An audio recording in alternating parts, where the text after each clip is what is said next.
Hello there, welcome back to the channel. This is of course Nerd World, and starting to round off the series now. There's only a few more ships I'm going to include, but I wanted to include this one because I felt I like to do side ships. I also like to do things that are on the fringes of what is covered, and in this case I want to cover the Narada, but not the one you're immediately thinking of. This is of course the Romulan mining vessel we see in the alternate reality, sometimes known as the JJ verse, which is a divergent timeline created when the Romulans under Nero and Spock went back in time, Vulcan was destroyed, yada yada yada.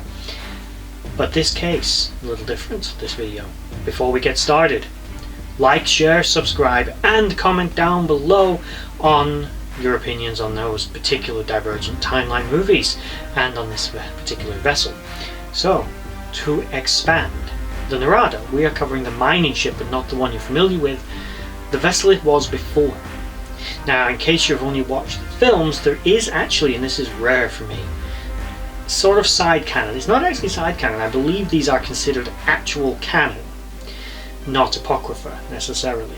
They are known as the Countdown comic books, and they're tie-ins to the movies that were released. They basically explain the chain of events that happened before the films. So, in the universe, the Romulans, of course, have the artifact, a Borg cube, which they use to extract Borg technology from to enhance their own tech. Basically, they're trying to exploit it and try and figure out how they can use Borg tech without it overcoming them.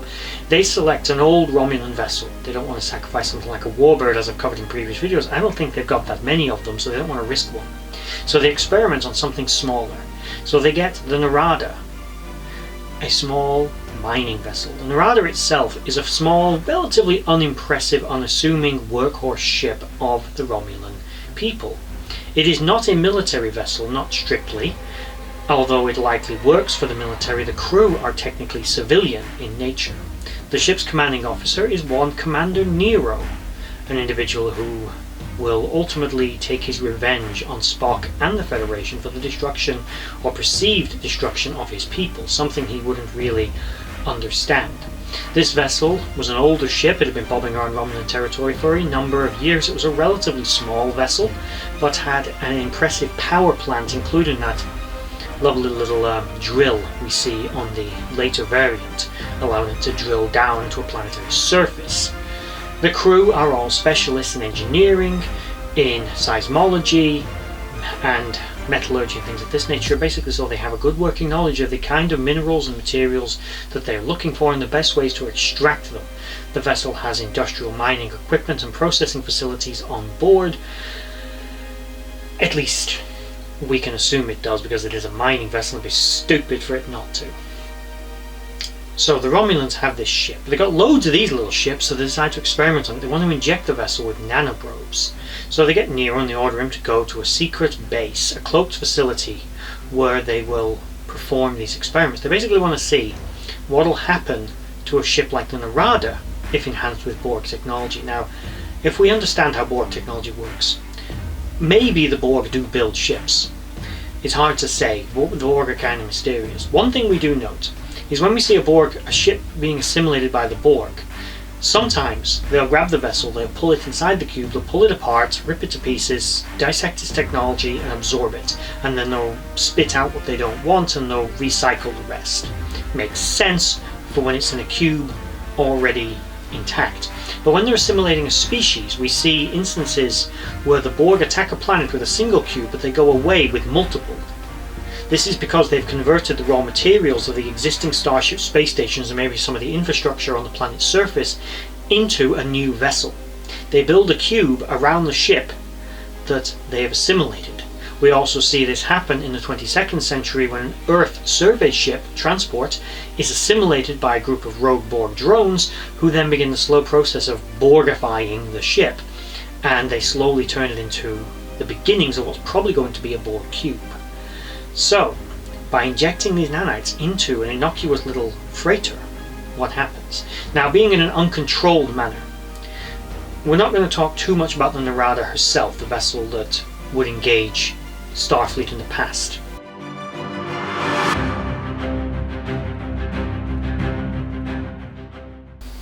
Anyway, circling back to it, The reason the Narada looked the way it did, very much, like I say, they were trying to enhance existing Romulan ships with Borg technology, but the Borg control their technology and they guide how it develops, whereas the Narada and the Romulans were not able to do that. So basically it's like the technology just run amok. It's why the Narada is covered in like weird spikes and claws and like all asymmetrical and kind of a mess. This is because it was just Borg technology adapting Romulan technology in a semi-controlled / uncontrolled manner, but it did still successfully build a much more advanced starship, and that was turning it from a mining vessel into a major warship.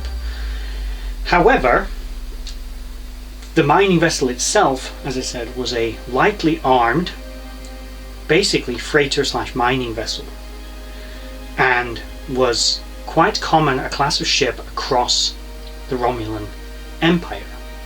It had run-ins with several key figures throughout its life, including the Enterprise E at one point, and even running into sort of rogue Reman. One of the reasons Nero effectively was so on board with having his ship modified in this way was, get himself a big kick-ass new ship. I should also point out that there are more of these comics which expand on the story of the Narada a little more. Now obviously we've got the story, and I won't go into them too much because that's not what the context of this video is for, but there is one which I like, which is the part of the mirrored comic series, which is, I don't believe, considered alpha canon. I think it is apocrypha, beta canon, but basically it's what happened when the Narada turned up but it went to the wrong universe.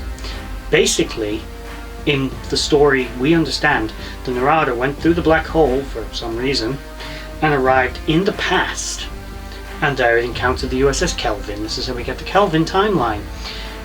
But there is an alternative chain of events where the Narada went back in time, pops out, and is confronted by, again, Starfleet, but this time not the right Starfleet. Instead of encountering, say, the USS Kelvin, it encounters the ISS Kelvin and the ISS Enterprise.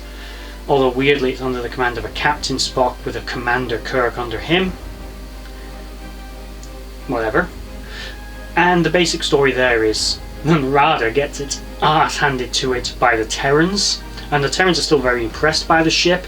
Although it's successful in destroying the Enterprise, it's still captured, and Nero and his goons are basically, he doesn't realise he's in the mirror universe, and he thinks he's up against regular Starfleet officers, and he's giving them a bit of shit, and mirror universe Kirk just fucking kills him.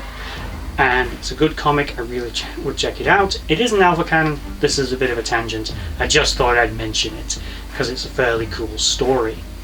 Now, other than that, once the Narada was converted into this Borgified version of itself, it went back in time and went on the travels in the alternate universe until it was eventually destroyed. Now at some point I'll probably do more of an extensive breakdown of the Narada and its capabilities, but this one was more about the mining vessel. But considering there is painfully little lore on that ship, I thought I'd explain a little bit of a wider context involving the vessel itself. One of the reasons Nero was so upset was not just the destruction of his people, but his whole family and everyone he knew was basically killed aside from the crew of his ship. Now if only Nero and the Narada had stuck around, they might have learned that the Tal Shiar, the Romulan Free State, the Jacques Vache, all that all survived in one form or another. Romulan disparate colonies, yes, but they did survive. I just want to take this moment to thank you for watching that video. If you liked what you saw, please check out my social links in the description box below to Instagram and Twitter and others, and also is down there a link to my Patreon page where you can support this channel and the others as I try to grow this franchise and do this more regularly. If you made it all the way to the end of this video, thank you for watching, and bye bye.